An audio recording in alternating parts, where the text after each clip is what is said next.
दोस्तों, कोलकाता में होने वाले केस के बारे में तो आप लोगों को अच्छी तरह से जानकारी होगी कि उस लड़की के साथ क्या हुआ था। लेकिन अब एक और सबूत खुलकर सामने आ गई है। एक बूढ़ा स्लीपर है जो उस अस्पताल में काम करता था। उसने एक नया बयान दिया है, जिसके बाद यह चीज़ बिल्कुल ही एक नए तरीके से खुलकर सामने आ गई। इस बूढ़े की बातें सुनकर शायद आपको पहले गुस्सा आ जाए, लेकिन पूरी कहानी सुनिए तो फिर आपको समझ आ जाएगी कि रिपोर्ट क्या है। और मेरा नाम श्वेता है और मैं उसके बारे में सारी इन्फॉर्मेशन जमा कर रही हूँ। समझी कि मुझे शुरू से लेकर आखिरी तक सब पता है। मैं भी इस अस्पताल की एक स्टूडेंट हूँ और अब भी मेरी पढ़ाई चल रही है। पहले मैंने अपने दोस्तों का बयान लिया और उसको जो भी पता था वह सब मैं अपने सामने लेकर आई हूँ। और मैंने स्लीपर का बयान लिया है, यानी कि स्टेटमेंट लिया है, क्योंकि यह भी वहीं पर काम करता था और उसी रात उसकी भी नाइट ड्यूटी थी। यह बुढ़ा आदमी, जिसका नाम मनोज तिवारी है, इसकी कहानी मैं आपको इसी की ज़ुबानी सुनाती हूँ। जब मैं उनसे पूछा कि तुम मुस्कुरा क्यों रहे थे और तुमने क्या देखा, तुमने मुझे कुछ ऐसी बातें बताई। कहने लगा कि माला बेटी तो पूरा हॉस्पिटल जानता था। वह बहुत अच्छी लड़की थी और मेरे साथ भी बहुत अच्छे तरीके से पेश आती थी। कभी कभी मुझे कुछ पैसे भी दे दिया करती थी। मुझे नहीं पता था कि उसके साथ इतना बुरा होगा। मैं तो कभी उसके अंदर कोई गलती नहीं देखी, लेकिन एक दिन मैंने उसे बहुत अजीब काम करते हुए देखा था। मुझे ऐसा लगता है कि उसकी की वजह से उसके साथ यह सब कुछ हुआ होगा। जब इस बूढ़े आदमी ने पूछा कि ऐसा भी क्या काम था, वह कहने लगा कि वह अस्पताल के एक कमरे में बार बार जाती थी।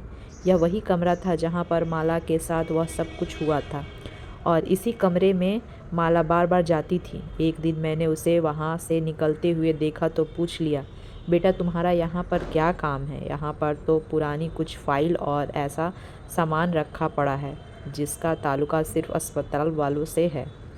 तो तुम इस कमरे में क्या करने के लिए जाती हो? तो कहने लगी, आपको नहीं पता? बता सकती, लेकिन आप भी किसी को नहीं बताना कि मैं इस कमरे में जाया करती हूँ। मैं उसे कहा कि यह अस्पताल है बेटा, घर नहीं है। ना तुम्हारा घर है और ना मेरा घर। किसी को पता चला तो वह हम दोनों से सवाल करेगा, और यहाँ पर जो चीज़ पड़ी है वह भी अस्पताल वालों की है। तो मैं यहाँ पर नहीं जाना चाहिए। तुम्हारे पास इतना टाइम है कि तुम इस कमरे में जाती हो? तो कहने लगी कि बस आप किसी को नहीं बताना, बाकी सब कुछ संभाल लूँगी और आपका नाम भी नहीं आने दूँगी। वह बोलती भी बहुत अच्छे से थी। उसकी आवाज़ भी बहुत ही प्यारी थी। बोलती थी तो ऐसा लगता था कि कानों में रस बोल रही है। बड़ी अच्छी लड़की थी, लेकिन मुझे उसकी यह बात समझ नहीं आई। उसने कहा कि कल कोई मामला बना तो आपका नाम नहीं दूंगी, लेकिन अगर मामला बनता तो मेरा नाम बीच में आना था, क्योंकि मैं ही उन कमरों की सफाई किया करता था। अगर यहाँ से कोई चीज़ इधर उधर हो जाती तो सबसे पहले तो मुझसे ही पूछा जाता। गरीब आदमी पर तो सबसे पहले इल्ज़ाम लगता है। इसलिए मैंने एक दिन उसे कमरे का ताला बदल दिया और वहाँ पर कोई और ताला लगा दिया, क्योंकि माला बेटी को भी नाराज़ नहीं करना चाहता था, और यह भी नहीं चाहता था कि उसकी वजह से मैं किसी मुसीबत में फंस जाऊं। तो जब मैं वहाँ का ताला बदल दी तो मैं बेफिक्र हो गया कि अब माला तो वहाँ पर जाएगी नहीं और कल को कोई मामला नहीं होगा। लेकिन मामला बड़ा ख़राब हो गया कि एक दिन वह ताला खुला हुआ था और मैं हैरान रह गया कि यह कैसे हो गया। मैं तो खुद ताला बदला था और चाबी मेरे पास थी। फिर यह ताला किसने खोल दिया? जब मैं अंदर गया तो सामने देखकर हैरान रह गया। माला बेटी पहले ही अंदर बैठी थी और वहीं बात उसने अपने सामने अस्पताल की प्रॉपर्टी मुझे देकर घबरा गई और कहने लगी कि आप यहाँ पर क्या कर रहे हैं? मैंने कहा कि यह सवाल तो मुझे करना चाहिए, तुम यहाँ पर क्या कर रही हो? यहाँ का ताला बदला था तो कहने लगी कि आपने बदला था। मैं थोड़ा डर गया। मैंने कहा कि नहीं, मैं नहीं बदला था, वो इंचार्ज साहब ने बदला था। वहाँ कह रहे थे कि यह कमरा इस्तेमाल के लिए नहीं है, इसलिए यहाँ कोई भी ना जाए। पहले तो यह तो मैं अल्ट्रासाउंड रूम होता था तो यहाँ पर काफ़ी आना जाना लगा रहता था, लेकिन अब इसको मेरे को बंद कर दिया गया था और वहाँ पर इस तरह का सामान पड़ा था। मैंने कहा कि अब बताओ, तुम यहाँ पर क्या कर रही थी और यह फाइल तुम्हारे हाथ में क्यों है?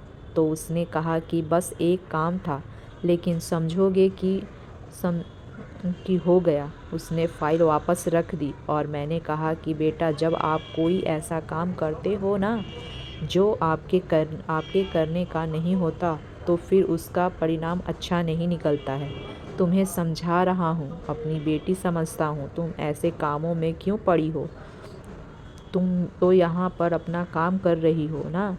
हाँ, जॉब ख़त्म हो गई तुम्हारी, अभी तो ड्यूटी लगी थी शुरू हो गई। मैं इस अस्पताल में रहकर इतनी बातें तो समझ गया था। उसने कहा कि वहाँ ऐसा ही है और मैं वाकई कुछ ऐसा कर रही हूँ जो मुझे नहीं करना चाहिए। पर मैं आपसे फिर वही बात कहूँगी कि आप किसी को नहीं बताना। बाकी सब कुछ मैं संभाल लूँगी। मुझे उसकी आंखों में कुछ अजीब सा नज़र आ रहा था। वह अपने साथ अपना बैग भी लाई थी और जब वहाँ से वापस जा रही थी तो मुझे उसका बैग कुछ बड़ा बड़ा सा लग रहा था, जैसे उसने कोई चीज़ उठाकर बैग में डाल लिया। अब मेरे दिल में तो यह डर बैठ गया कि यह लड़की पता नहीं क्या कर रही है। कल तो किसी वजह से मुझे भी लोगों को सवालों के जवाब देने पड़ेंगे। मेरी भी क्लास लग जाएगी। मुझे तो माला पर बहुत गुस्सा आने लगा था कि उसको क्या ज़रूरत है किसी और के मामले में बोलने की, क्योंकि यह जो भी काम कर रही थी वह ठीक नहीं है। कि अस्पताल की पुरानी ख्वाहिश देख रही थी, रिकॉर्ड चेक कर रही थी। पता नहीं इसको यह सब करने की क्या ज़रूरत है। यह तो डॉक्टर थी और उसके पास इतना टाइम था तो यह फजूल के कामों में लगी हुई थी। एक दफ़ा मैंने सोचा कि मैं इंचार्ज सर को बता दूं, लेकिन फिर माला का चेहरा मेरे सामने आ गया कि आप यह बात किसी को नहीं बताना। यही तो कहा था उसी ने भी, तो फिर मैं कैसे बता सकता था? पर मुझे क्या पता था कि वह जो काम कर रही थी उसकी जड़ें में बहुत अंदर तक फैली हुई थी। यह कुछ छोटा मोटा काम नहीं था। लेकिन मैं इंचार्ज सर से फिर भी बात कर ली। मैंने कहा कि सर, वह डॉक्टर माला है ना, आप उनकी नाइट ड्यूटी लगा दो। वह ज़्यादातर नाम मसरूफ़ नहीं होती, फ्री रहती हैं। इंचार्ज सबको मेरी बात कुछ समझ नहीं आई कि मैं यह सब क्यों कह रहा हूँ। खैर, मैं तो बात करके फंस गया, क्योंकि अब मुझे समझ नहीं आई कि मैं यह सब क्यों कह रहा हूँ। खैर, मैं तो बात करके फंस गया क्योंकि अब मुझे समझ नहीं आ रही थी कि मैं ये क्यों बोल रही हूँ। पर मैंने उनका कोई इधर उधर की बातें सुनकर बस इस बात पर राजी कर ली कि आप डॉक्टर माला की नाइट ड्यूटी रखवा दो। तो उन्होंने कहा, तो उसकी भी नाइट ड्यूटी लगवा देता हूँ और तेरी भी, क्योंकि तूने भी काफ़ी दिनों से नाइट ड्यूटी नहीं किया है। मैं तो अपनी बात करने नहीं आया था, मन की बात करने आया था, लेकिन मैं भी फंस गया। सच कहते हैं, किसी और के लिए आप कुछ बड़ा सोचो तो आपके साथ भी बुरा होता है। लेकिन मैं कौन सा पहले नाइट ड्यूटी नहीं की थी, सारी ज़िंदगी में तो करता ही रहता था, तो सोचा फिर कर लूँगा। अब वैसे भी बुढ़ापा आ गया था, नींद जल्दी पूरी हो जाती थी। जवानी वाली दिन तो नहीं थी। मेरी बार बार सोने का दिल करे। माला को पता नहीं था कि उसकी नाइट ड्यूटी मैंने ही लगवाई थी, लेकिन लगवा दी तो। पर वह नाइट ड्यूटी से और भी ज़्यादा खुश हो गई। कहने लगी कि सुबह सुबह घर जाऊंगी, 12 बजे तक सो जाऊंगी, फिर अपने मम्मी और भाइयों के साथ टाइम गुजारूंगी और फिर शाम को आ जाया करूंगी। मुझे तो मसला नहीं है। उसका घर यहाँ से बहुत दूर था, उसको जाने आने में भी टाइम लगता था, इसलिए उसे जल्दी जाना पड़ता था, जल्दी आना पड़ता था। तो 2 ढाई घंटे का रास्ता था। फिर भी हफ्ते में 2-3 चक्कर लगाती थी। अपने घर वालों से बड़ा प्यार करते थे। 2 छोटे भाई थे, उनसे भी बहुत प्यार करती थी। मुझे तस्वीर भी दिखाई थी। एक दफ़ा अपनी मम्मी से फ़ोन पर बात भी कराई थी कि मम्मी परेशान नहीं हो, यह अंकल हैं यहाँ पर मेरा बड़ा ख्याल रखते हैं। मैं भी नमस्ते किया था कि चलो माला की मम्मी। वैसे माला अच्छी लड़की थी, बुरी लड़की नहीं थी, लेकिन हर अच्छे इंसान में भी कभी ना कभी एक ऐसी अच्छाई भी होती है जो उसके लिए बुराई बन जाती है। और वह माला को हर बात जानने का शौक़ रहता था और दूसरों के मामले में बोलना उसकी आदत बन गई थी। मैं तो गरीब आदमी था, ज़्यादा बातों में को समझता नहीं था। मुझे लगा 2 नाइट ड्यूटी लग जाएगी तो यह उसके उस कमरे से दूर रहेगी, क्योंकि यह दिन में ही उस कमरे में जाया करती थी। लेकिन एक दिन मैं यह देखकर हैरान रह गया कि वह रात में भी उसी कमरे में बैठी थी, बल्कि उसने इस कमरे के अंदर से उठाकर एक फ़ोन को नीचे ज़मीन पर बिछाया था और उसके ऊपर तकिया लगाए बैठी थी। जब मैं अंदर गया तो बुरी तरह डर गई थी। फिर कहने लगी कि आप ही यहाँ आ सकते हैं और तो कोई नहीं आ सकता।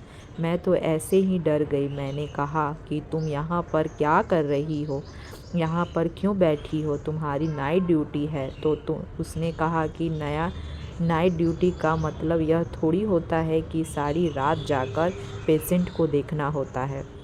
वह तो कोई इमरजेंसी होती है तो फिर देखते हैं ना। और वैसे भी वह मेरी दोस्त है ना, वह भी तो मेरे साथ है। जिसने भी वैसे मेरी नाइट ड्यूटी लगाने का सोचा ना, उसने बहुत अच्छा किया, मेरा काम आसान हो गया। मैंने कहा कि कौन सा काम तुम करके आ रही हो। कहने लगी कि मुझे बहुत सारी इन्फॉर्मेशन को एक जगह पर इकट्ठा करना, और वह अब करने के लिए मुझे बहुत सारा वक्त चाहिए। दिन में तो बहुत कम होते हैं, लेकिन रात में पेशेंट ज़्यादातर सो ही जाते हैं। अब यहाँ पर बैठने की कोई जगह भी नहीं है, इसलिए मैंने यह गद्दा ज़मीन पर रख दिया और वह वहाँ वापस उसी को जगह पर रखनी ही जाएगी, क्योंकि आप परेशान नहीं हो। मैंने कहा कि आप किसी ने देख लिया कि क्या कर रही हो तो उसको क्या कहोगी। तो कहने वालों की कोई नहीं देखेगा, रात के टाइम कौन देखेगा। और अगर आपसे कोई पूछे तो वह आप बताना, इस लड़की ने तो मुझे पागल कर दिया था, पता नहीं ये क्या कर रही थी। मैंने कहा कि मुझे कुछ तो बताओ। तो उसने कहा कि आपको समझ नहीं आएगी, बस आप यह समझ लो कि अस्पताल वाले जितने सीधे लगते हैं ना, उतने सीधे हैं नहीं। वो कुछ ऐसा कर रहे हैं जो उनको नहीं करना चाहिए, और मुझे ग्रुप चाहिए। जब मुझे सबूत मिल जाएगा तो फिर मेरी बात मानी जाएगी। तो कोई भी मेरी बात नहीं मानेगा अगर मेरे पास सबूत नहीं होगा। मैंने कहा कि अगर ऐसा कोई काम जिसमें अस्पताल वाले बुरे हैं और उनकी कोई गलती पकड़ रही हो तो फिर तो तुम्हारे साथ अच्छा नहीं होगा। अगर पता चल गया तो पता नहीं अभी से निकाल देंगे। तो कहने लगी कि हाँ, मैं तो खुद यहाँ से निकलना चाहती हूँ। मैं डॉक्टर इसलिए थोड़ी बनी थी कि इतने बड़े शहर में काम करूँ। यहाँ पर तो आप भी बहुत से बेहतर हैं। मैं तो अपने छोटे शहर में जाकर अपना क्लिनिक बनाऊंगी, वहाँ पर डॉक्टर की ज़रूरत है। मैंने कहा कि बेटा अभी फिर समझ रहा हूँ, ऐसे काम छोड़ दे। पर उसने मेरी बात नहीं मानी और 2 दिन बाद ही अस्पताल में कुछ ऐसा हुआ कि हम सब हैरान रह गए। आज फिर से माला की नाइट ड्यूटी थी और मेरी भी थी। थोड़ी देर के बाद मुझे ऐसा लगा जो इस कमरे में कोई और। मैं समझ गया कि फिर से माला ही होगी। मैं वहाँ नहीं जाना चाहता था क्योंकि वह कोई बात समझती नहीं थी। उसको जितना भी समझा वह पीछे तो हटने वाली तो थी नहीं, इसलिए मैं भी चुप हो गया। मैं कहा कि वहीं बैठी होगी। वह वहाँ से गुजर गया। मुझे लगा कि अंदर वही होगी, क्योंकि अंदर से आवाज़ आ रही थी। शायद वह किसी से फ़ोन पर बात कर रही थी। इसी तरह करते करते सुबह होने वाली थी जब उसकी दोस्त मेरे पास आई और कहने लगी कि क्या आपने माला को देखा है? मैंने कहा कि क्यों? तुम क्यों उसको इस तरह परेशान होकर ढूंढ रही हो? तो कहने लगी कि सुबह से नहीं मिल रही है। मुझे रात को बैठी थी मुझसे बातें बता रही थी कि बड़ा ज़रूरी काम है, पता नहीं अब कहाँ चली गई। हर तरफ देख लिया। मैंने कहा कि पुरानी अल्ट्रासाउंड वाले कमरे में देख लो, शायद वहाँ पर होगी। तो उसकी दोस्त ने कहा, वहाँ पर क्या कर रही है? वहाँ पर तो उसका कोई काम नहीं है। अब मैं उसको क्या कहता कि हाँ, उसका वहाँ काम तो कोई नहीं है, लेकिन ज़्यादातर वक्त वहीं पर रहती है। मैंने उससे कहा कि तुम जाकर देख लो, शायद वो वहीं पर। थोड़ी देर के बाद वह लड़की वहाँ चली गई, लेकिन फिर भी अभी 5 बज रहे थे कि उसे लड़की के चिल्लाने की आवाज़ आने लगी। वह इतनी बुरी तरह से चिल्ला रही थी तो सब पता चल रहा था। किसी ने बताया यह अस्पताल था, यहाँ पर लोग दर्द से भी चिल्लाते थे, लेकिन यह आवाज़ माला की दोस्त की थी और जिस तरह से वह चिल्ला रहे थे लगता था कोई बात है। जब मैं वहाँ पर गया तो वह कमरे के बाहर खड़ी थी। उसकी हालत बहुत बुरी हो चुकी थी। ऐसा लगता था कि ऐसे उसने भाग के कोई दुनिया के चक्कर लगा लिया। उसकी सांस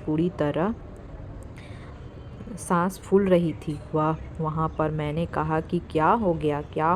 तो वह बस उसने कमरे की तरफ इशारा किया और कुछ बोल नहीं पा रहे थे। मैंने कहा कि बोलो बिटिया, क्या हुआ तुम्हें?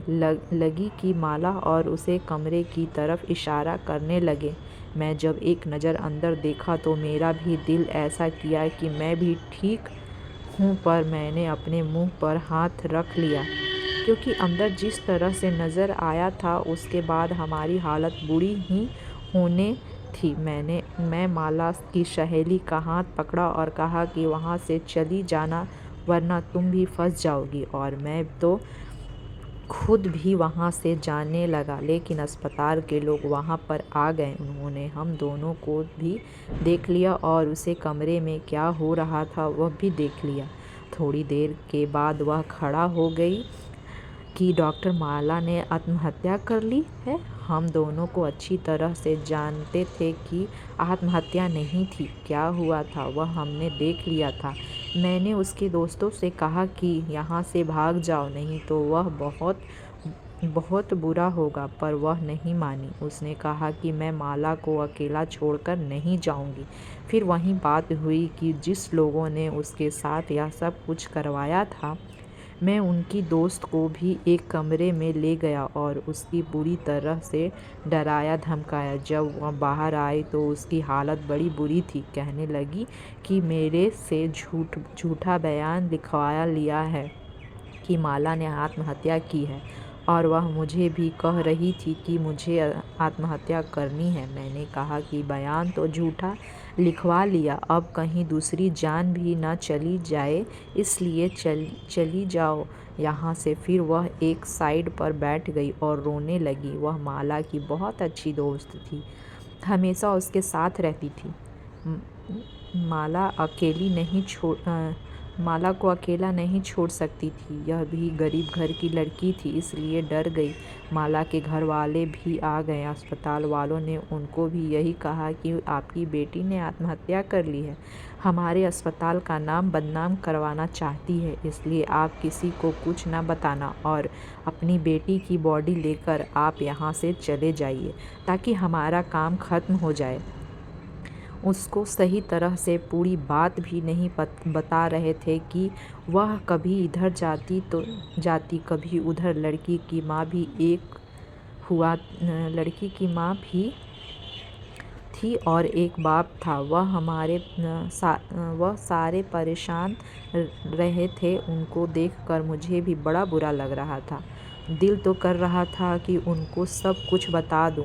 जब माला की दोस्त मेरे पास आई और उसने कहा कि आपको तो सब कुछ पता है, चलो आप और मैं पुलिस के पास चलते हैं और अगर अलग से एक रिपोर्ट करवा देते हैं। मैंने कहा कि नहीं, मैं गरीब आदमी हूँ, मेरी अपनी 3 बेटियाँ हैं। जिन जिन लोगों ने माला के साथ यह सब कुछ किया वह मेरी बेटी के साथ भी तो कर सकते हैं, मेरे साथ भी तो कर सकते हैं। तुम्हें फ़िक्र नहीं है, मैं तो क्या करूं, पर मुझे अपनी बेटियों की फ़िक्र है। जो माला के साथ हुआ, अगर कल को मेरी बेटी के साथ हो गया तो मैं तो मर जाऊंगा। इस बात को सुनकर वह लड़की रोने लगी और उसने कहा कि फिर सोच माला के बैग पर क्या गुजर रही होगी। वह आप मदद नहीं करोगे? मैंने कहा कि नहीं, वैसी भी मैं मदद करूं या ना करूं, माला वापस आने वाली नहीं है। इस बात पर उसने लड़की को गुस्सा आ गया और उसने कहा कि आपको क्या लगता है भगवान ने हमें इस दुनिया में क्यों भेजा है, क्यों हमें पैदा किया है? कि हम आपको भगवान ने इसलिए पैदा किया है कि आप एक अस्पताल की सफाई करो और बस आपका काम ख़त्म हो सकता है। वह आपसे कुछ करवाना चाहता हो लेकिन आप डर गए हो। आप डर पाकर जब घर जाओगे तो अपनी बेटी को कहना कि मैं एक बेकसूर लड़की के लिए छोटा सा स्टेप भी नहीं उठा लिया, लेकिन मैं ज़िंदा वापस आ गया हूँ। फिर आपकी बेटी आप पर बड़ा गर्व करेगी। और ना, मैंने उससे कहा कि मेरा दिमाग नहीं ख़राब करो। गरीब इंसान जब भी मरता है भूख से ही मरता है। अगर मुझे कुछ हो गया तो मेरे घर वाले भी भूख से ही मर जाएंगे। फिर तुम मेरे घर वालों को रोटी दोगी?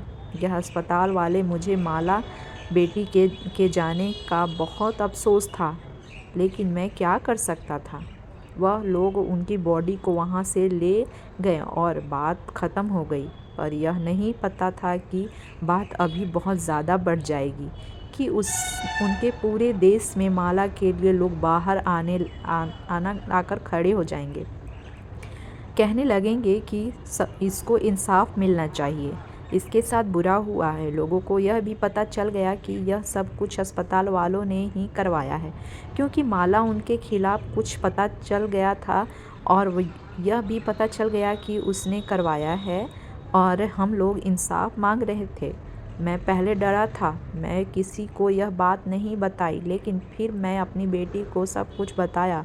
मेरी बेटी भी जवान थी। उसने कहा कि बाबा, आप देर जाकर अपना बयान लिखवा दो, अपना स्टेटमेंट दे दो, हो सकता है कोई फ़ायदा हो जाए। जब वह लड़की तो इस दुनिया से चली गई, लेकिन उसको इंसाफ मिल गया, नहीं तो कल यह हमारे साथ भी हो सकता है। मेरी आंखों से आंसू आ गए और मैं कहा कि ऐसा ही करूँगा। अपनी बेटियों की बात मानी। मेरी बेटियों ने मुझे माला के लिए एक छोटा सा पत्र भी लिख कर दिया। उसको पढ़कर मेरी आंखों में आंसू आ गए थे। मैं भी जाकर पुलिस के पास अपना स्टेटमेंट लिखवा दिया कि मैं उस रात वहीं पर था। मैं क्या देखा क्या नहीं देखा, क्या हो रहा था, उन लोगों को भी मैंने देखा था और सबसे पहले माला बेटी को उस हाल में मैंने ही देखा था।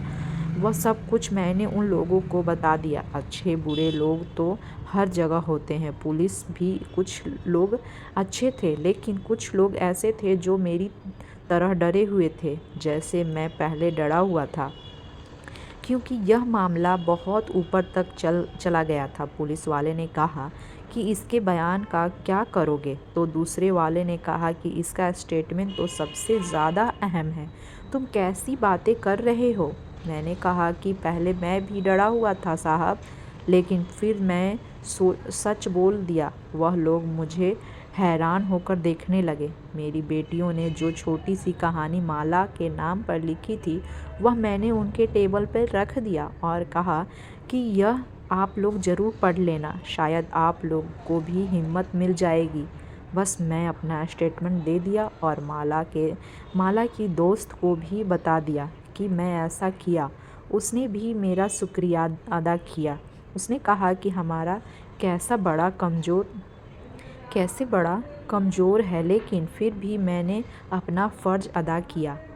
आप बहुत बहुत धन्यवाद। माला के नाम पर जो छोटी सी कहानी मेरी बेटी ने लिखी थी वह भी मैं आप लोगों को बता देता हूँ, आप लोग ज़रूर सुनना। माला एक प्यारी सी लड़की, उसकी मुस्कुराहट में खुद की खुशी और दूसरों की खुशी छिपी थी।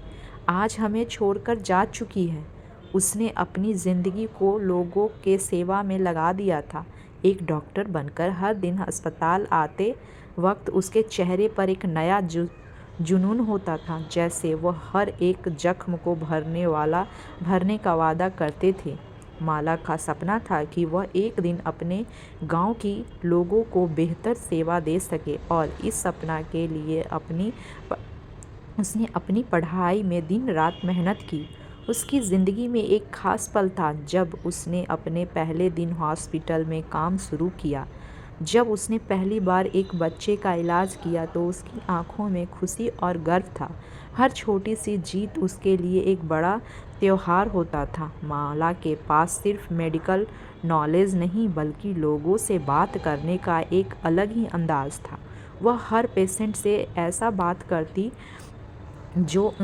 थी जैसे वह उन्हें अपने परिवार का हिस्सा समझती हो। हर किसी को प्यार से सुनना, उन्हें समझना और उनके दुख दर्द में साथ देना, यह उसकी सबसे बड़ी ख्वाहिश थी। लेकिन एक दिन जब सब कुछ ठीक चल रहा था, माला को अस्पताल में बेचैनी महसूस हुई। पहले तो उसने इस हल्के में लिया, सोचकर कि शायद उसका दिन थोड़ा ख़राब है। लेकिन धीरे धीरे उसकी बेचैनी बढ़ गई। उसी दिन का कोई भी पल हम सबके लिए आखिरी बन गया जब हमने सुना कि माला अब इस दुनिया में नहीं रही। दोस्तों, क्या किसी की बेटी के साथ ऐसा के लिए इंसाफ ज़रूर मांगे। मैं आपसे उम्मीद करती हूँ